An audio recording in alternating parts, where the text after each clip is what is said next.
ఒకప్పుడు శ్రీకృష్ణుడు మరియు సుధామ అనే ఇద్దరు మంచి స్నేహితులు ఉండేవారు.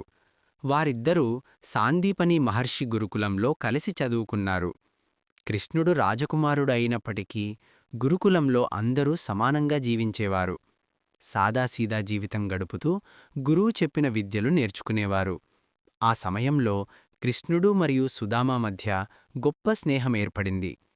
ఒకరోజు వారి గురువు అడవికి వెళ్లి కట్టెలు తీసుకురమ్మని చెప్పారు. కృష్ణుడు మరియు సుదామ అడవికి వెళ్లి కట్టెలు సేకరిస్తుండగా అకస్మాత్తుగా పెద్ద వర్షం మొదలైంది. గాలి బలంగా వీచింది. వర్షం గట్టిగా పడింది. అడవి చీకటిగా మారింది.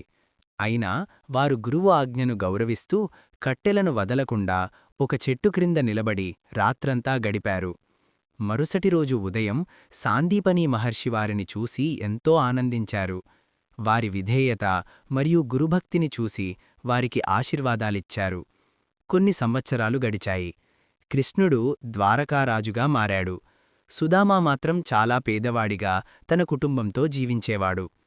ఒకరోజు సుదామ భార్య ఇలా చెప్పింది: "నీ చిన్ననాటి స్నేహితుడు కృష్ణుడు ఇప్పుడు ద్వారకారాజు. ఒకసారి వెళ్ళి అతన్ని కలవండి." సుదామ చాలా సిగ్గుపడ్డాడు. అయినా భార్య మాట విని కృష్ణుడిని కలవడానికి ద్వారకాకు వెళ్ళాడు. వాళ్ల దగ్గర బహుమతిగా ఇవ్వడానికి ఏమీ లేదు. అందుకే సుదామ భార్య కొంచెం అటుకులు ఒక చిన్న గుడ్డెలో కట్టి ఇచ్చింది. సుదామ ద్వారకాకు చేరుకున్నాడు.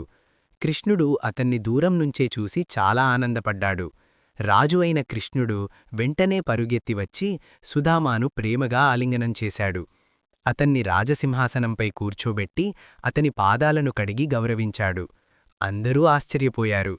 కృష్ణుడు నవ్వుతూ అడిగాడు: "స్నేహితుడా, నాకు ఏమి తీసుకొచ్చావు?" సుదామ సిగ్గుతో ఆ చిన్న అటుకుల గుత్తిని ఇచ్చాడు.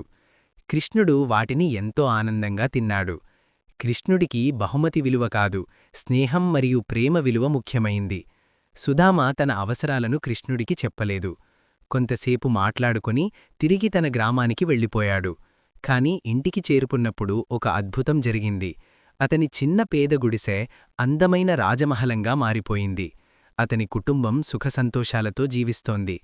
సుదామ అప్పుడర్థం చేసుకున్నాడు: భగవంతుడు నిజమైన స్నేహం మరియు భక్తిని ఎప్పటికీ మరిచిపోడు. కథబోధ: నిజమైన స్నేహం, వినయం మరియు భక్తి ఉంటే భగవంతుడు తప్పకుండా ఆశీర్వదిస్తాడు.